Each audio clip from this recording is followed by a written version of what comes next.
রাজ্যের বাইরে থেকে ওসিআইসি এসপি ডিজিপি এনে বসাতে হবে, নইলে বাংলায় ডেমোক্রেসি এস্টাবলিশ হতে পারে না। সবচেয়ে বড় কথা, ইসিআই বেঙ্গলে উপর নজর দিতে শুরু করেছে, এটাই সবচেয়ে ভালো পয়েন্ট।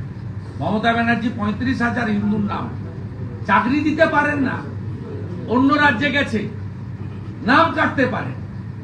আশ্চর্য হয়ে যাবেন, তৃণমূল যে 35,000 মাইগ্রেন্ট লেবারের অবজেকশন দিয়েছে, 100% হিন্দু, একটা অন্য কমিউনিটির নাম দেয়নি। ভাবতে পারেন